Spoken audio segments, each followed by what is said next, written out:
Start soaking the seeds 4 to 7 weeks before your last frost date. In mid-April, we soak the seeds for 7 to 10 days in water that is around 60 degrees Fahrenheit.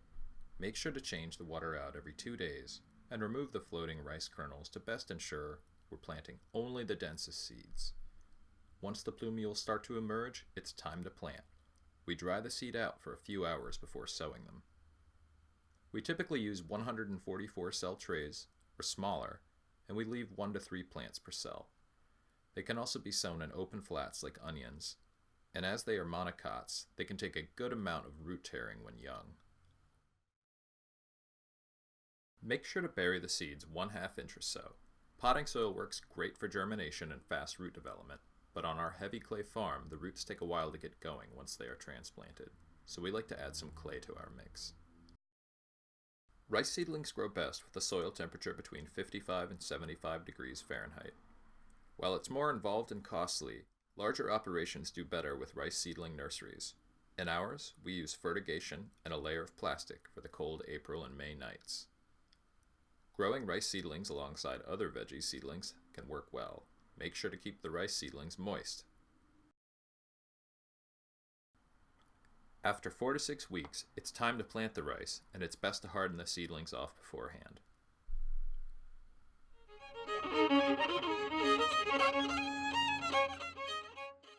In Maine, you have to start rice from transplant. In much of the rest of the world, people just direct sow it. But because our season's short, this gives us 4 weeks or so a head start, so we can plant it out the end of May, today, when there's no fear of frost. But these things were living in our hoop house, high tunnel, for the past few weeks. And that is very pivotal to planting the rice in Maine. Okay.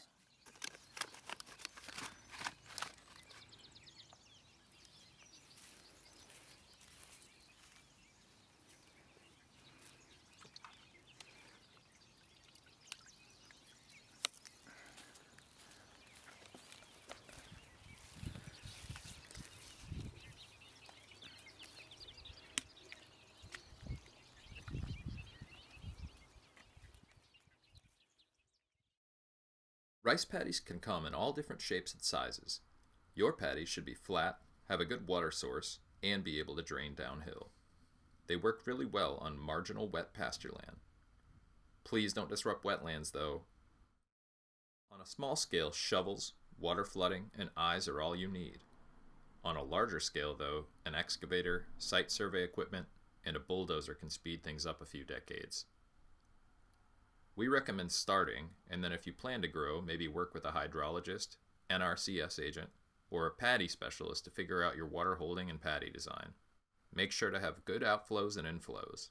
Upland rice can also be grown in saturated soil conditions. It is best to transplant in wet, but not mucky soil. Ideally, we drain our paddies a few days before we transplant. The rice should be transplanted 8 to 12 inches apart. We like to grow 2 to 3 seedlings from cell trays and then transplant those out separately. Rice and grains were some of the last commons in our society, and as we transition into a stage of greater resiliency, they serve as an excellent platform to reintroduce those notions. At Wild Folk Farm, we are so grateful for the community of rice planting and harvesting parties that help our human-powered operation succeed.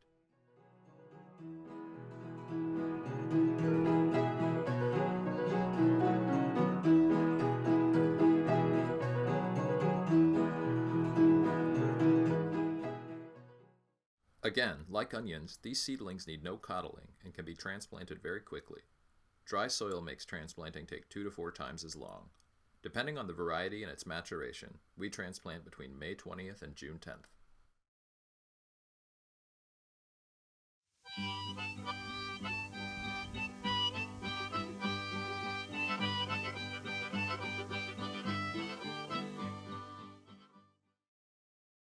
Now for direct seeding. Make sure your soil temperature is above 50 degrees. Wild Folk Farm is in Zone 4A, and only our shortest maturing varieties work when directly sown.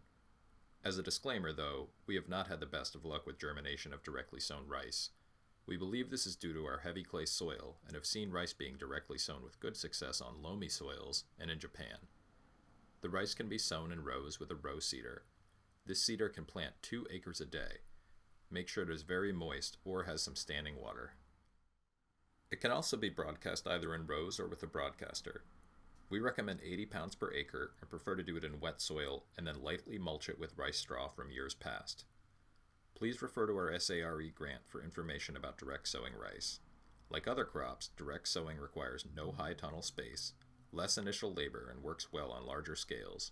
However, it's also less reliable, more prone to weed pressure, and does lead to lower yields in colder climates. Here is a picture of transplanted rice on the left and directly sown rice on the right. Once the rice is planted, there are a number of different ways to manage water, weeds, and integration.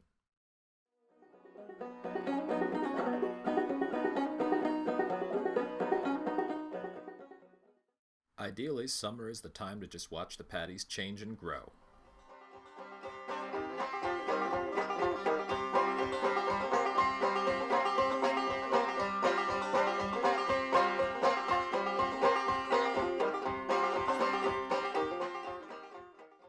In general, your soil shouldn't be dry for more than a few days between transplant and when the pollen emerges in the middle of July.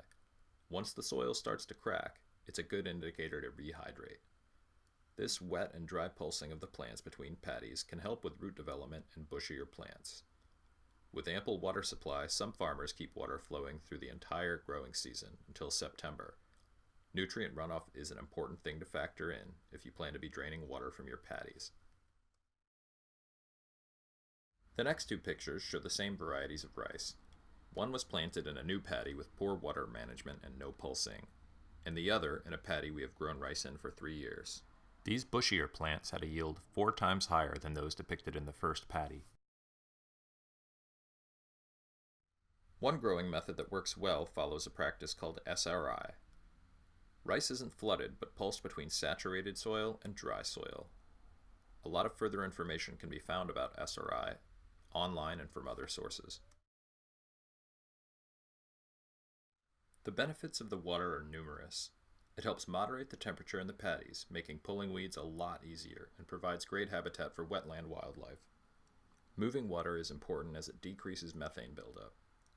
Wetlands with moving water can be twice as productive as drylands, and paddy rice can yield a lot more than dryland grains.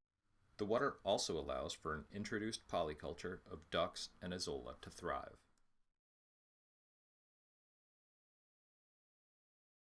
The azolla, a type of duckweed, can double in size and biomass every 7 days. It is freeze sensitive, so please only introduce it in areas with substantial sub-freezing winter temperatures. We start the azolla in early June in our greenhouses and introduce it to the paddies in late June. It can thrive through August in our climate. The azolla provides great habitat for wildlife, fixes nitrogen, provides a lot of biomass, and can also feed our ducks. Now we plant the azolla. And we'll scoop this up and then dump it in. Yeah. Multiplies? It just multiplies, yeah. In the right, yeah. If it gets the right nutrients. But you want to make sure that it likes growing. It grows better if it's in these clumps, like it's right now. And so that's why you want to make sure you're spreading a good amount into a new, bigger area. Because if it's all dispersed out, it doesn't do as well. It likes, I don't really know why, but it likes all kind of matting together, and then that blob will grow.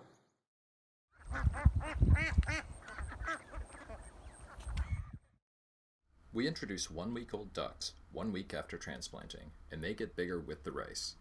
They create a more aerobic and fertile water environment by churning up the soil. They provide fertility in their poop, and by nudging up against the rice, help it produce more tillers and get bushier. They can help keep weeds from emerging and establishing, but they don't do well in areas with established weeds, and they work best in water levels of at least 1/2 inch. Management can range from rotating the ducks through your paddies, or leaving some in all the paddies all the time. They do their best work in the evening and morning, but we bring them in at night for predation issues. We fence them in as well, using a 3-strand method, with the lowest strand just above the water.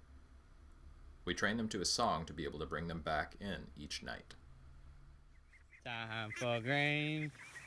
Time for grain. Time for grain. Time for grain. Time for grain. Time for grain. Time for grain. Time for grain. Time for grain. Time for grain. The ducks leave the rice paddies in late August as the rice matures. Here is a picture of rice with good pulsing and ducks activity.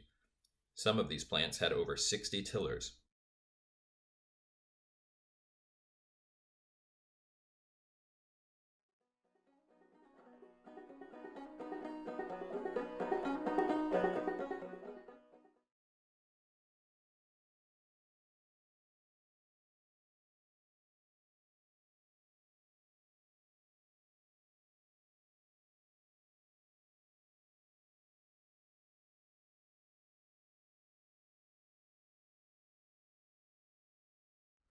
We use sickles to harvest the rice most of the time. Combines also work well if the paddy is too dry. As the rice is harvested, we have used many methods to dry it. The easiest is to just slope it on our berms for a few days and then flip the bunches over. Often the rice can just mature in the field, but sometimes if it is mature and a big weather event comes along, it will lodge. This can also happen if its roots aren't large enough. Harvest parties are great again in the fall. After the rice is dried, we thresh it. With 2 people, we can thresh 100 pounds in an hour.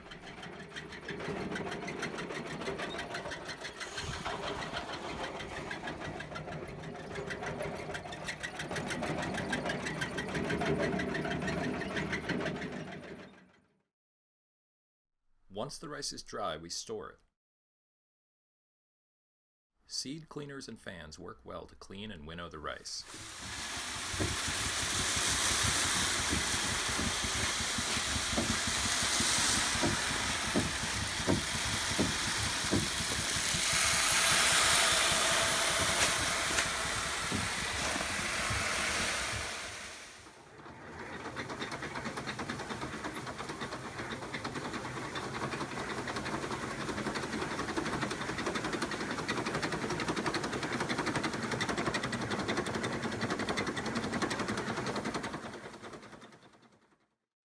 We use this human-powered huller currently to hull some of our rice.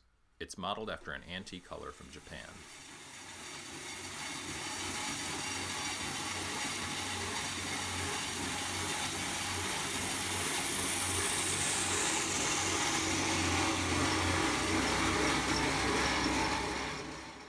We also use this small tabletop huller.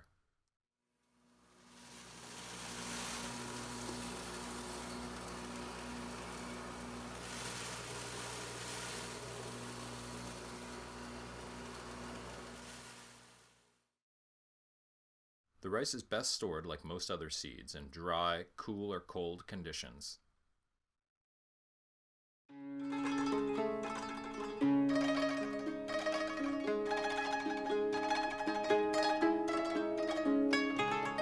In the summer of 2018, we traveled to Japan and visited 6 small-scale rice farms. Much of the water for these Japanese paddies comes from concrete irrigation channels that divert water from mountain rivers. Here we learn that the only successful directly sown rice crops in Japan occur in paddies with a clay-based soil and a loamy, sandy topsoil. In fact, most rice farms in Japan have 1 to 2 feet of sandy, loamy soil followed by a clay-based layer. This lines up with our experience from 2015, where we saw our best success with directly sown rice when we sowed the rice in a compost topsoil. The directly sown crop is on the right and finished 2 weeks after the transplanted crop. Unfortunately, though, for this SARE grant, with all other variables we tested, we didn't compare different topsoil substrates in the field. After coming back from Japan, the Maine Rice Project and Wild Folk Farm will switch our focus with directly sown efforts to topsoils with a lower clay content.